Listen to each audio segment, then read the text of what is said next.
Trump had outdone himself this time. Accusing Obama of being a traitor wasn't enough. He had to announce it to the entire world.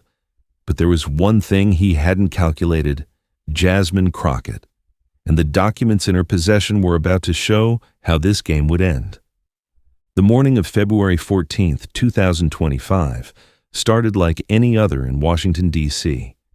Coffee shops buzzed with the usual political chatter, congressional staffers hurried through the Capitol corridors, and news anchors prepared for another day of covering the Trump administration's latest moves. But by 9:47 a.m. Eastern Standard Time, everything changed. President Donald Trump, speaking from the Oval Office during what was supposed to be a routine infrastructure briefing, dropped a bombshell that would reverberate across the nation and around the world. With reporters still settling into their seats and cameras barely warmed up, Trump looked directly into the lens and made an accusation so stunning that even his most seasoned staff members froze. The leader of the gang was President Obama, Trump declared, his voice rising with each word. He's guilty. It's not a question. I like to say, let's give it time. It's there. He's guilty. This was treason. This was every word you can think of. They tried to steal the election. The room fell silent. Not the kind of silence that follows a profound statement, but the uncomfortable quiet that accompanies the realization that something irreversible has just occurred. Reporters exchanged glances, their pens frozen mid-sentence. This wasn't political hyperbole or campaign rhetoric. This was the President of the United States formally accusing his predecessor of a crime punishable by death. Within minutes, the clip was racing across social media platforms. Twitter exploded with reactions ranging from shock to outrage to disbelief. CNN interrupted regular programming. MSNBC cleared their afternoon lineup. Fox News anchors struggled to contextualize what they had just witnessed. The president had crossed a line that no modern American president had ever approached. But while the media world erupted into chaos, one person remained notably quiet. Congresswoman Jasmine Crockett was in her Capitol Hill office reviewing committee documents when her chief of staff, Marcus Williams, burst through the door. "You need to see this," he said, his phone already cued to the live stream. As Trump's words filled the room, Jasmine's expression didn't change. She watched with the calm, analytical focus that had made her one of the most effective questioners in congressional hearings. "Sir," a reporter finally managed to ask Trump, "are you formally alleging that former President Obama committed treason?" Trump's response was immediate and unequivocal. "I'm not alleging anything. I'm stating facts. The documents prove it. The evidence is overwhelming. Barack Obama is a traitor to this country." Marcus looked at Jasmine expectantly, waiting for the explosion of outrage that would be natural for any patriotic American, let alone a sitting congresswoman. Instead, Jasmine simply closed the file she had been reading, leaned back in her chair, and said 5 words that would prove prophetic. He just made a mistake. While Trump's accusations dominated the airwaves, something else was happening behind the scenes. The accusation wasn't coming from nowhere. It was rooted in claims made by Trump's Director of National Intelligence, Tulsi Gabbard, who had alleged that Obama administration officials engaged in what she called a seditious conspiracy and had hidden evidence that Russia did not interfere in the 2016 election. But here's where Trump's calculation went wrong. What he didn't know, what his advisors hadn't bothered to research, was that Congresswoman Jasmine Crockett had spent the better part of 2 years quietly building one of the most comprehensive files on Russian election interference that existed anywhere in Washington. As a member of the House Judiciary Committee and the House Oversight Committee, Jasmine had access to classified briefings, intelligence reports, and testimonies that painted a very different picture from the one Trump was now broadcasting to the world. More importantly, she had something that Trump's team seemed to have forgotten existed: documentation from Trump's own administration that directly contradicted every claim he was now making. By noon, the political world was in full meltdown. Former Obama administration officials were issuing statements. Republican senators were ducking reporter questions. Democratic leadership was huddling to craft a response. Cable news panels were dissecting every word of Trump's accusation. And then, at 12:43 p.m., something unprecedented happened. Former President Barack Obama's office issued a statement, something they rarely did in response to Trump's attacks. The statement was measured but firm. Out of respect for the office of the presidency, our office does not normally dignify the constant nonsense and misinformation flowing out of this White House with a response. But these claims are outrageous enough to merit one. These bizarre allegations are ridiculous and a weak attempt at distraction. Nothing in the documents issued last week undercuts the widely accepted conclusion that Russia worked to influence the 2016 presidential election, but did not successfully manipulate any votes. The statement continued, and this is where it got interesting for anyone paying close attention. These findings were affirmed in a 2020 report by the bipartisan Senate Intelligence Committee, led by then-Chairman Marco Rubio, the very same Marco Rubio who currently serves as Trump's Secretary of State. That last line wasn't just a fact-check, it was a roadmap, and Jasmine Crockett was about to follow it. While Washington descended into its usual partisan chaos, Jasmine was in her office doing what she did best, building a case. She pulled files that most people had forgotten existed, reports from the Trump administration's own intelligence agencies, testimonies from Trump-appointed officials, statements from Republican senators who had investigated the very claims Trump was now making. What she found was a paper trail so clear, so documented, and so damning that it would make Trump's accusations not just wrong, but laughably, embarrassingly, career-endingly wrong. The 2020 Senate Intelligence Committee report that Obama's statement referenced wasn't some partisan Democratic document. It was led by Marco Rubio, a Republican, and had passed with unanimous bipartisan support.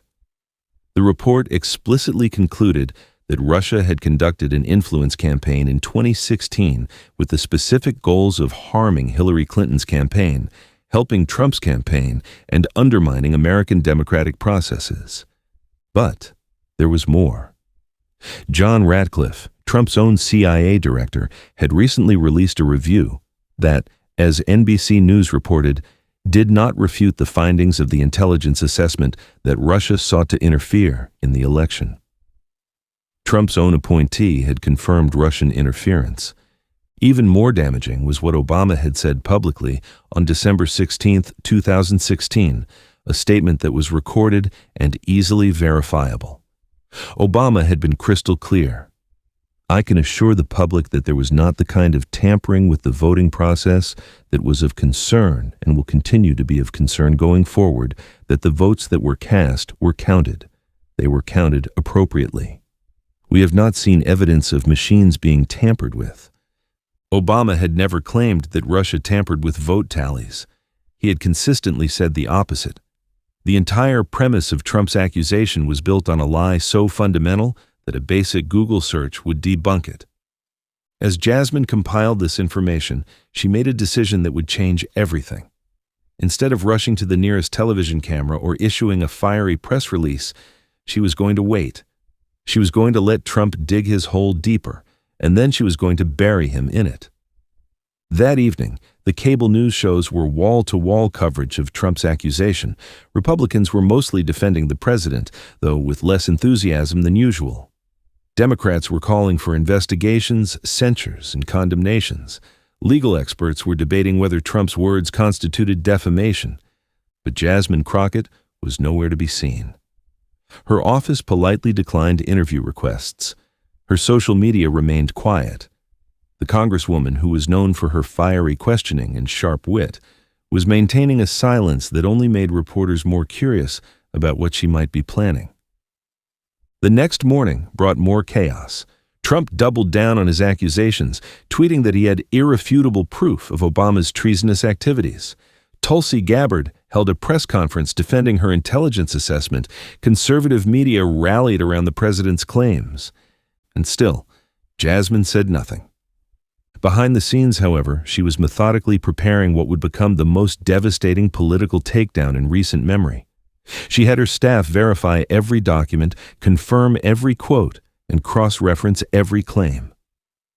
She reached out to former intelligence officials, legal experts, and even some Republican colleagues who had been involved in the original investigations. What emerged was a comprehensive file that didn't just debunk Trump's claims.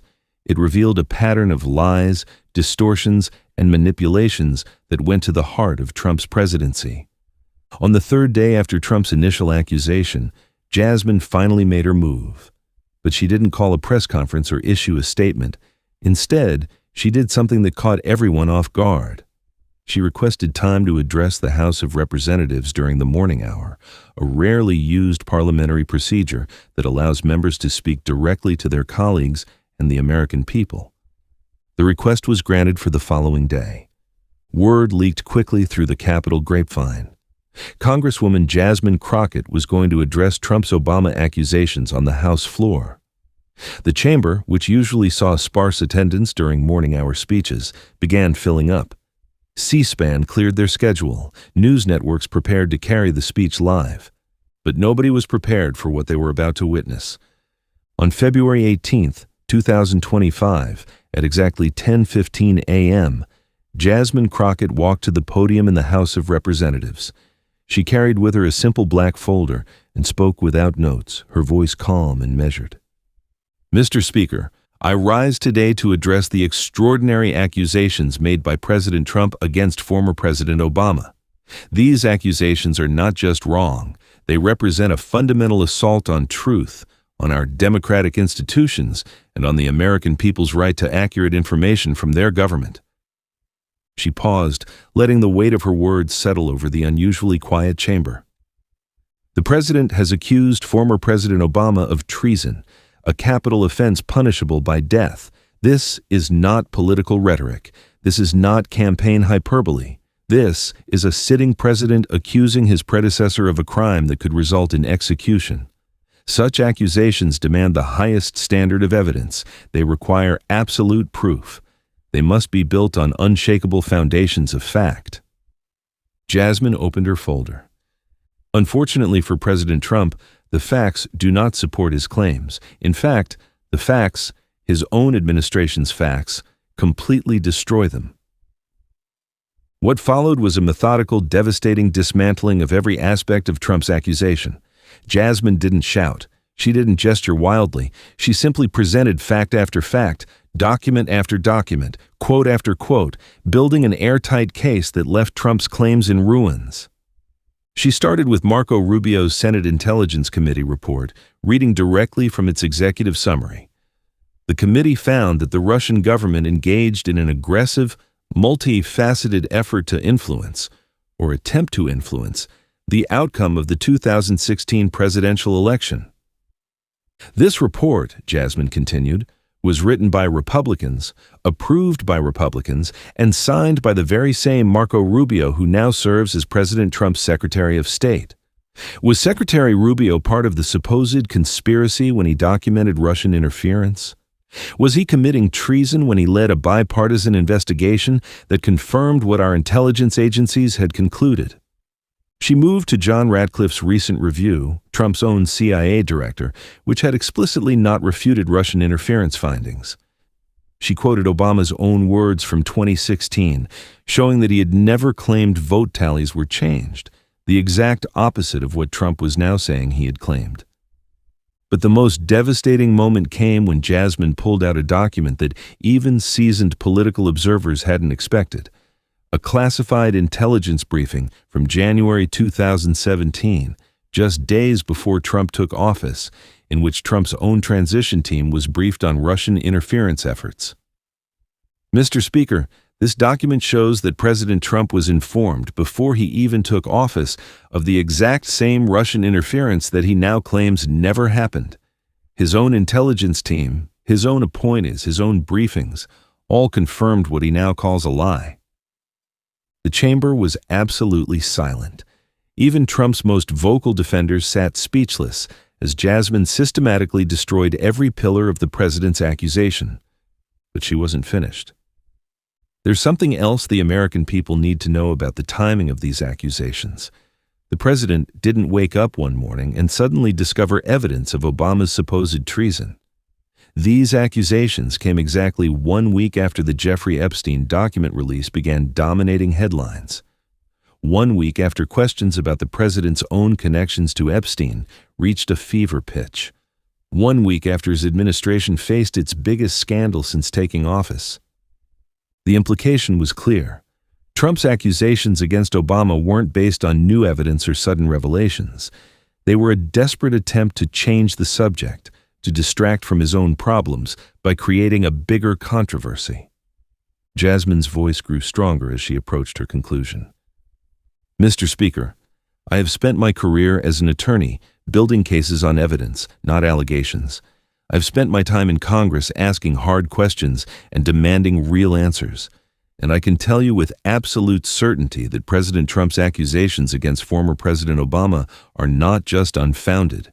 They are malicious, they are dangerous, and they represent an abuse of the presidential platform that should concern every American, regardless of party. She closed her folder and looked directly into the CSPAN cameras. The president calls former President Obama a traitor. But the only betrayal I see is a sitting president betraying the trust of the American people by lying to them from the Oval Office. The only treason I see is a president placing his own political survival above the truth, above our institutions, and above the sacred oath he swore to preserve, protect, and defend the Constitution of the United States. The chamber erupted. Republicans sat stunned, unsure how to respond to such a comprehensive dismantling of their president's claims. Democrats jumped to their feet in applause. The CSPAN phone lines immediately jammed with callers, but the real impact was felt in the broader political world. Within an hour, clips of Jasmine's speech were racing across social media. Jasmine Crockett destroys Trump's Obama lies began trending on Twitter. Cable news networks played her speech in full, then brought on panels of experts to analyze its implications. More importantly, Jasmine's presentation had done something that pure political rhetoric couldn't accomplish. It had changed the conversation from opinion to fact, from accusation to evidence, from partisan talking points to documented reality. The effect was immediate and devastating for Trump. Republican senators who had been forced to defend his accusations now had an easy way out. They could simply point to the documented facts that Jasmine had presented. Several announced that they were reviewing the materials she had referenced. A few even began distancing themselves from the accusations entirely. Conservative media found themselves in an impossible position. They could continue to defend Trump's claims, but doing so now meant arguing against documents from Republican investigations, Trump's own appointees, and verifiable public statements. Some chose to ignore Jasmine's speech entirely. Others began quietly shifting away from the Obama accusations and back to other topics. Liberal media, meanwhile, had been handed a gift. They didn't need to argue against Trump's claims. Jasmine had already done that with unassailable evidence. They could simply replay her speech and let the facts speak for themselves. But the most significant impact was on public opinion. Polling conducted in the days following Jasmine's speech showed a dramatic shift in how Americans viewed Trump's accusations. Independent voters, in particular, swung heavily against the president. Even some Republican voters began expressing doubt about claims that their own party's investigations had debunked. Trump's response was predictable but ineffective. He took to social media to attack Jasmine personally, calling her a radical left prosecutor and claiming she was part of the deep state conspiracy. But these attacks only highlighted the weakness of his position. He wasn't challenging her facts. He was attacking her character because he couldn't dispute her evidence. The White House press secretary found herself in the impossible position of trying to defend accusations that had been systematically destroyed by documented evidence. Her daily briefings became exercises in deflection and distraction. Reporters stopped asking whether Obama had committed treason and started asking why the president had made claims that his own administration's documents contradicted. Meanwhile, Jasmine Crockett became the most sought-after interview in Washington. But she was selective about her appearances, choosing to speak primarily to serious news programs where she could discuss substance rather than engage in political theater. Her message was consistent. The American people deserved better than lies from their president, and Congress had a responsibility to hold him accountable. The legal community took notice as well. Several former federal prosecutors published analyses of Jasmine's presentation, confirming that her interpretation of the documents was accurate and her conclusions were sound. Some even began discussing whether Trump's false accusations against Obama might themselves constitute actionable defamation. International reaction was swift and largely negative for Trump. Allied governments, already concerned about American reliability under Trump's leadership, saw his baseless accusations against Obama as further evidence of instability. Several European leaders privately expressed concerns to American diplomats about the president's grip on reality. But perhaps the most significant long-term impact was on Jasmine Crockett herself. Her methodical destruction of Trump's claims had elevated her from a respected but relatively junior congresswoman to a national figure. She was now being mentioned as a possible candidate for higher office, a potential attorney general in a future Democratic administration, or a Supreme Court justice. More importantly, she had demonstrated something that had been missing from much of the political discourse: the power of facts over fiction, evidence over accusation, truth over partisan spin. In an era where political arguments often devolved into competing narratives, Jasmine had shown that documented reality could still cut through the noise. The aftermath of her speech continued to reverberate for weeks. Trump's accusations against Obama faded from headlines, replaced by questions about why the president had made claims that were so easily debunked. Several Republican congressmen quietly reached out to Jasmine's office to review the documents she had referenced, leading to awkward conversations about how to walk back their earlier support for Trump's claims. The Epstein scandal, which Trump had apparently hoped to overshadow with his Obama accusations, returned to the forefront of news coverage. But now it was accompanied by questions about the president's credibility and his willingness to lie to distract from his problems. As February turned to March, it became clear that Trump's gambit had backfired spectacularly. Instead of changing the subject from his own scandals, he had created a new controversy about his dishonesty.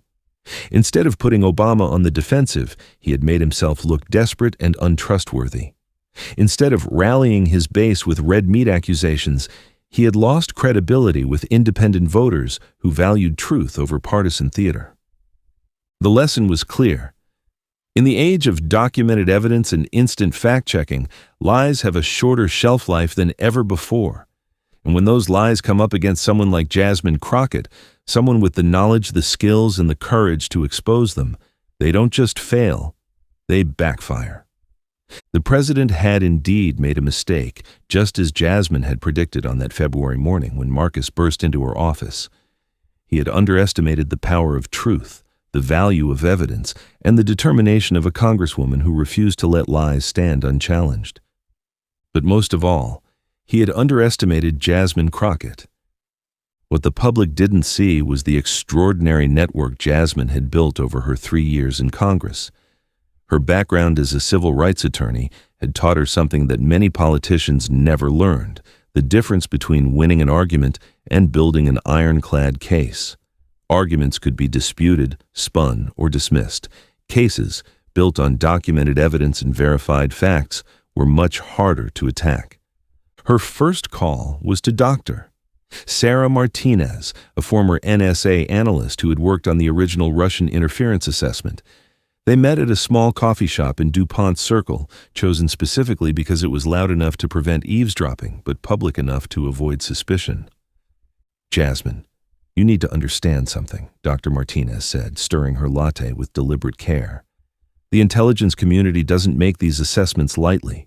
When we said Russia interfered, we had signals intelligence, human intelligence, financial intelligence, and cyber forensics all pointing to the same conclusion. It wasn't a theory or a best guess. It was a documented operation that we tracked in real time." She slid a small flash drive across the table. "This contains declassified portions of the original assessment, plus some analysis that was released under FOIA requests that most people never bothered to read. The level of detail is extraordinary. They tracked individual Russian operatives, specific bank transfers, exact timestamps of cyber intrusions. If Obama had tried to hide or fabricate any of this, there would be paper trails, digital footprints, human witnesses. There's nothing. Jasmine's second meeting was with former FBI counterintelligence agent Michael Chen, who had worked directly on the investigation into Russian social media manipulation. They met in his Alexandria office, surrounded by boxes of files from cases that had shaped the past decade of American security. The thing that's so insidious about Trump's claims, Chen explained, is that they invert the entire timeline. He's suggesting Obama fabricated evidence of Russian interference to hurt Trump's campaign. But we started detecting this interference in 2015, long before Trump was even the Republican nominee. The initial intelligence reports were focused on general election security, not any specific candidate. Chen pulled out a thick binder. These are contemporaneous intelligence reports from 2015 and early 2016. They show us tracking Russian operatives who were testing social media algorithms, identifying divisive issues that could be exploited, building networks of fake accounts.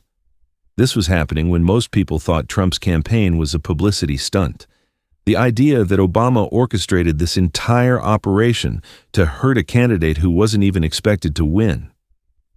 The Republican primary is absurd from an operational standpoint. But perhaps the most damaging evidence came from an unexpected source: former Trump administration officials who had been involved in the transition and early presidency. Jasmine's staff had quietly reached out to several who had left the administration and were now working in private sector positions that gave them freedom to speak more openly. The most significant was Jennifer Walsh, who had served as a senior advisor during Trump's first year. She agreed to meet Jasmine at a private club in Georgetown, away from the usual Washington haunts where such conversations might be overheard. "You have to understand the chaos of those early days," Walsh began, her voice barely above a whisper despite the private setting. Trump would get these intelligence briefings, and he'd be looking for any angle to discredit them. He didn't want to hear about Russian interference because it implied his victory wasn't entirely legitimate. But the evidence was overwhelming. Even his most loyal advisors couldn't dispute the basic facts. Walsh reached into her briefcase and pulled out a handwritten note. "This is from a meeting in March 2017. Trump asked the intelligence team to find evidence that Obama had fabricated the Russia investigation. They came back 2 weeks later and told him there was no such evidence. In fact, they said the investigation had been handled with unusual care precisely because of its sensitive nature. Extra documentation, multiple verification steps, broader interagency coordination than usual." She slid the note across the table. The president's response was to order them to look harder. When they said there was nothing to find, he started talking about replacing intelligence leadership with people who would see the truth. That's when I knew we were dealing with something beyond normal political spin. The silence from Jasmine Crockett's office was driving the Washington media apparatus into a frenzy. In a city where politicians rushed to cable news shows to comment on everything from international crises to celebrity scandals, the absence of a response from one of Congress's most effective communicators was both puzzling and intriguing. CNN's Anderson Cooper mentioned it during his evening show. "One voice we haven't heard from in this controversy is Congresswoman Jasmine Crockett, who's been one of the administration's most effective critics. Her office continues to decline interview requests, which is unusual for a member who typically doesn't shy away from these fights." But inside Jasmine's office, the silence was strategic and deliberate. Marcus Williams, her chief of staff, had fielded over 200 interview requests in 3 days. Each one was politely declined with the same response. "The Congresswoman is reviewing the matter and will comment at the appropriate time." "They think we're scared," Marcus said during a late-night strategy session. "Some of the reporters are getting frustrated. A few have started writing pieces suggesting you're avoiding the fight." Jasmine looked up from the stack of documents she'd been reviewing for the past 6 hours. "Good. Let them think that. The longer they think we're weak or scared, the less they'll see this coming. and the more Trump will believe his accusations are working. Her communications director, Lisa Park, had been monitoring social media and cable news coverage with growing concern. The narrative is starting to shift, she warned.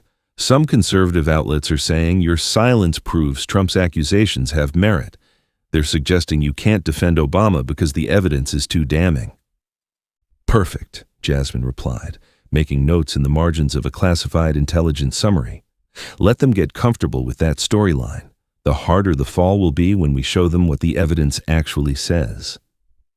The strategic patience was wearing on her staff, but Jasmine had learned something important from her years as a trial attorney. Timing wasn't just important in building a case, it was everything. Rush to respond, and you let your opponent set the terms of the debate. Wait too long, and the narrative hardens beyond your ability to change it. But find the perfect moment when your opponent is most exposed and confident, and you could end the fight with a single decisive blow. That perfect moment was approaching, and Jasmine could feel it. Section 3. The International Ripple Effects. Insert after international reaction was swift and largely negative for Trump. What many Americans didn't fully grasp was how Trump's accusations against Obama were reverberating through international intelligence partnerships that formed the backbone of global security cooperation. Former President Obama wasn't just any political figure. He was someone who had worked directly with foreign leaders on counterterrorism, nuclear nonproliferation, and cybersecurity initiatives that continued to protect American interests. Ambassador Claire Richardson, who had served as Obama's liaison to NATO intelligence operations, received calls from counterparts in London, Berlin, and Ottawa within hours of Trump's accusations. The concerns were both professional and personal. These aren't just political attacks, Richardson explained to a small group of former national security officials who had gathered at the Council on Foreign Relations to discuss the implications. When you accuse a former president of treason based on intelligence assessments, you're essentially telling our allies that American intelligence can't be trusted, that our most senior officials are willing to fabricate evidence for political purposes. That has operational consequences. The head of Britain's MI6 had worked directly with Obama administration officials on the original Russian interference investigation. French intelligence had provided corroborating evidence about Russian social media operations in Europe. German cybersecurity experts had tracked some of the same Russian hacking groups that targeted American political organizations. If Trump's claims were true, Richardson continued, it would mean that multiple allied intelligence services were either complicit in a massive fraud or so incompetent that they couldn't detect American fabrications. Either way, it undermines the trust relationships that keep all of us safe. The practical implications were already becoming visible. Several planned intelligence sharing operations were quietly put on hold, pending policy review. Joint cybersecurity initiatives faced new scrutiny from foreign partners worried about the reliability of American assessments. Most damaging of all, some allies began creating backup communication channels that bypassed traditional American intelligence coordination. As the controversy continued to unfold, the personal stakes for Jasmine Crockett became increasingly clear. This wasn't just another political fight or parliamentary debate. It was a defining moment that would shape how she was viewed by colleagues, constituents, and history. The pressure was immense and came from unexpected directions. Progressive activists who had supported her wanted her to attack Trump more aggressively, to match his inflammatory rhetoric with equally passionate denunciations. Conservative critics suggested her careful approach proved she was weak or unprepared for the big leagues of national politics. Even some Democratic colleagues privately questioned her strategy. During a closed-door caucus meeting, several members expressed frustration with her silence. "We're getting killed out there," complained Congressman David Torres from California. "Trump is dominating the news cycle with these insane accusations, and our most effective communicator is sitting on the sidelines. What's the strategy here?" Jasmine listened to the concerns without defensiveness, but her response was measured and confident. Sometimes the most powerful thing you can do is let your opponent reveal themselves completely before you respond. Trump's accusations aren't just wrong. They're documentably, verifiably, embarrassingly wrong. But if I had rushed out with a quick response, it would have looked like partisan back and forth. Instead, I'm building something that can't be dismissed or spun. House Speaker Nancy Pelosi, who had watched decades of political battles, understood what Jasmine was doing. After the caucus meeting, she pulled the younger Congresswoman aside. "You're taking a big risk," Pelosi said. "If this doesn't work, if your response isn't as devastating as you think it will be, you'll be seen as someone who let Trump's lies go unanswered when it mattered most." Jasmine nodded, acknowledging the stakes. "I know. But if it does work, if I can show the American people not just that Trump is wrong, but how comprehensively and deliberately wrong he is, it changes everything. It shows that facts still matter, that truth can still cut through lies, that our institutions can still function when people are brave enough to defend them." The night before her House floor speech, Jasmine sat in her apartment reviewing her notes one final time. The documents were spread across her dining room table: intelligence assessments, congressional reports, transcripts of Trump's own statements, contemporary news accounts from 2016 and 2017. The evidence was overwhelming, but she knew that evidence alone wasn't enough. She needed to present it in a way that was clear, compelling, and undeniable. Her phone rang. It was her mother calling from Dallas. "I saw the news," her mother said. "They're saying you're going to take on the president tomorrow." "I'm going to tell the truth, Mom, that's all." "Baby, you know I'm proud of you. But you also know that some people don't want to hear the truth, especially when it makes them look foolish. You be careful." Jasmine smiled, remembering the lessons her mother had taught her about standing up to bullies, about the importance of doing what's right even when it's difficult, about the power that comes from being prepared and staying calm under pressure. "I will, Mom.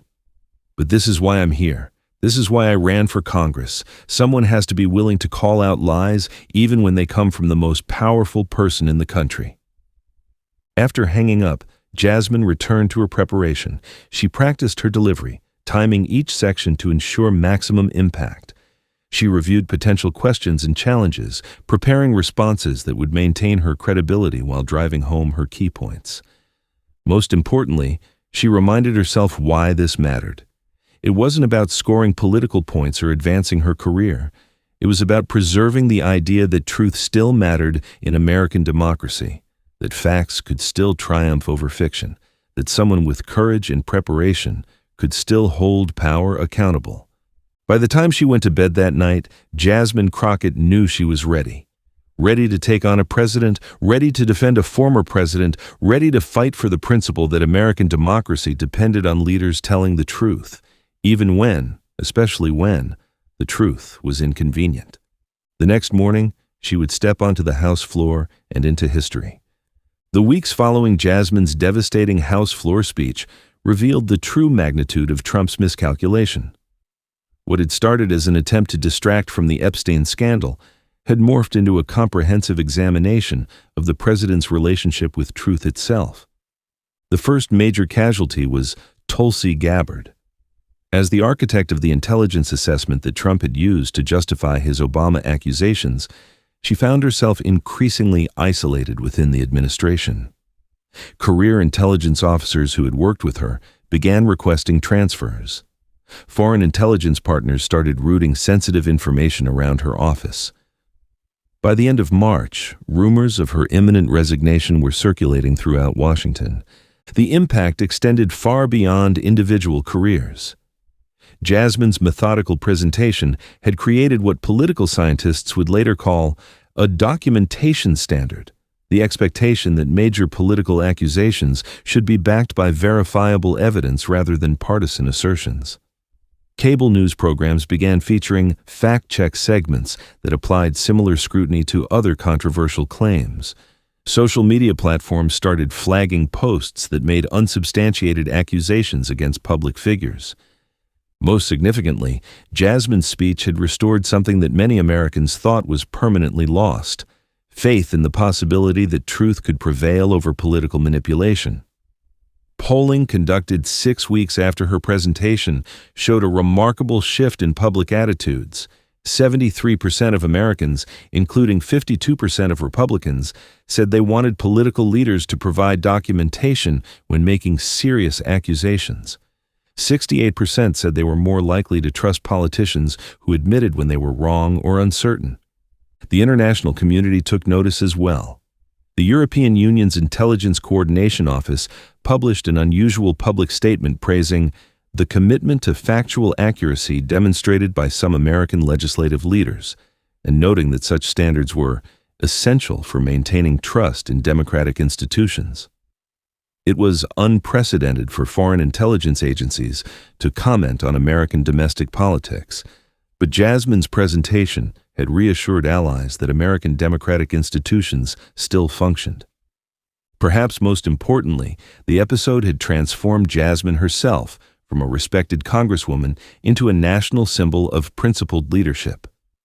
Law schools began teaching her speech as an example of effective advocacy. Young attorneys cited her methodical approach as a model for building compelling cases. Political science professors used her strategic patience as a case study in timing and preparation. But Jasmine remained focused on the work rather than the acclaim. In interviews following her speech, she consistently redirected attention from her personal role to the broader principle at stake. "This was never about me versus the president," she told Meet the Press. "This was about whether we're going to accept lies as a normal part of political discourse, or whether we're going to insist that our leaders tell us the truth. I just happened to be in a position to demand that standard." The long-term implications were still unfolding, but one thing was clear. Trump's attempt to destroy Obama's reputation had instead elevated a new generation of leadership that refused to accept dishonesty as inevitable. In trying to change the subject from his own scandals, Trump had inadvertently created a new standard for political accountability. It was, as Jasmine had predicted that first morning, a mistake that would define his presidency. If this story shows you anything, it's that truth still matters in American politics, but only when we have leaders brave enough to speak it. What other lies are being told from the highest levels of government? What other documents exist that could expose the real truth? Subscribe now and hit that notification bell, because the next time power tries to hide behind lies, we'll be there to uncover the facts they don't want you to see. The truth is out there, but only if we're willing to look for it.